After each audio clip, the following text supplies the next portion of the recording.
He's been able to do that for us. He's come up with some really big hits for us, and he's a good hitter.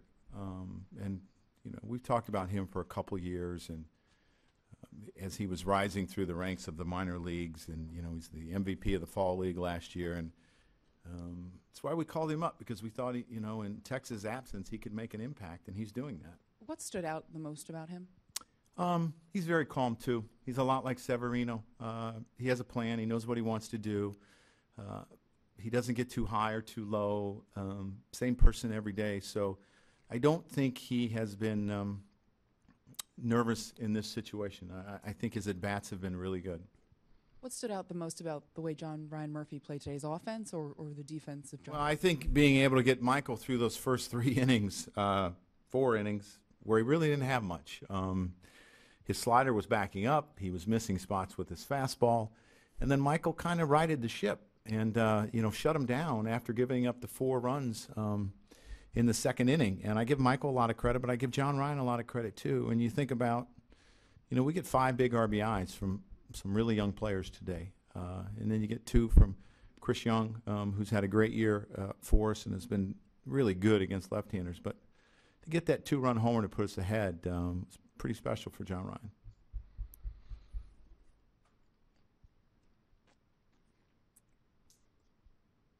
Andrew, Ron, right here. Ron. Either one, doesn't matter. Ron, take the mic. There you go. Joe, you said he's the same person every day. How do you see that when you in terms of what he does and how he? And did you notice that in spring training when you first met him? No, I pretty much noticed it since I first met him. I didn't think he was overwhelmed in spring training. And I've noticed it here. He may strike out his first at bat, and he'll make a tiny adjustment and has an idea of what he wants to do. And he's hit against left-handers as well as right-handers today. He's done that as well. So really, he's just been, he's just fit in and goes about his business every day. Ron, what do you attribute Betances' control problems to? He was just a little off today. It was against the lefties today, not against the righties. I don't know. I mean, everyone's going to look for an answer.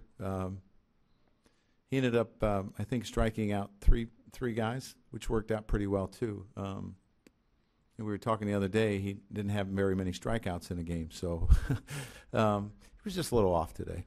You figure after 57 pitches not available? I wouldn't think so. No.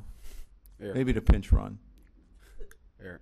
Joe, you said a few times as Toronto's been hot, we can only control what we can control. But is it still nice to look up at the scoreboard and see them losing this afternoon? Yeah, I mean, obviously, it's nice to see them lose games, and teams play them tough, and but the bottom line is we got to take care of our own business. I mean, that's the bottom line, and I've said all along, it's impossible not to scoreboard watch. But you know what? I scoreboard watch the first day, the second day, the third day, because I'm curious what's going on, because this is our life. Neil, standing up on the right.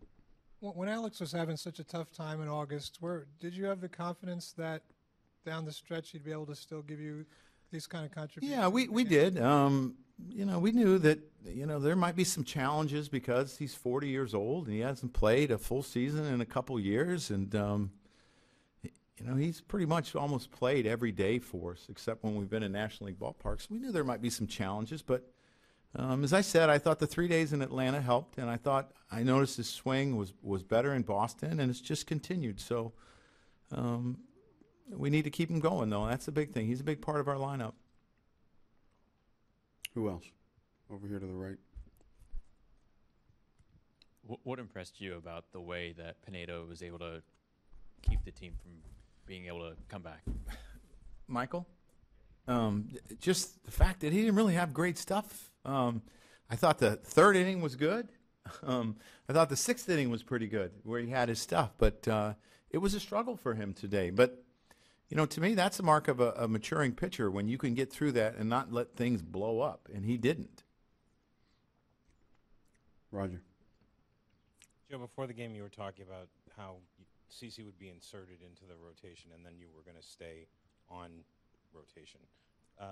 But you keep using the caveat, you could change your mind. Yeah, because I'm allowed to do that. What sort of circumstances do you envision where you would change it? You know, I think you have to see what guys do, and we go from there. So let's just see what happens. Joe, Oh, in the back, sorry. you're 58-2 when having that lead after the 6th inning. What do you attribute that to? Is it all bullpen? Is it timely hitting? A little of both? It's well when you look at it 58-2 after having the lead after 6 innings, that's our bullpen. Yeah, and there's been some timely hitting where we've come back, but I mean, you look at what these guys have done; they have been really, really good. They have been durable. They have been consistent, and they have gotten a lot of outs for us. And they've got their share of wins too, because we've come back in a few, but they've been really good. Roger. Wilson gave up a run in the 7th, and Tantis loads the bases in the 8th, and Miller gives up a run in the 9th. I know the bottom line is they get the job done, Right. they win. But does the fact that each one of them had a little bit of a struggle at the same time give you pause in any way? A pause about what? About how much they're being used, or if somebody needs a break, or if you need to do some sort of... Well, I mean, believe me, we are conscious about their breaks all year long. You know, I'm probably one of the few managers that doesn't use people 3 days in a row. And I have stuck with that. We just don't do it really around here. I did a little bit with Mo, and I did a little bit with David Robertson. But I know, you know, when I have to give them days off, I give the days off, and I stick to my plan. And you know, these guys are still throwing the ball well. You don't see a drop off in velocity. I mean, they're going to give up a run when you have an ERA, you know, in the ones. You know, when they give up a run, sometimes it's kind of surprising because you don't see it a lot. But they're really good.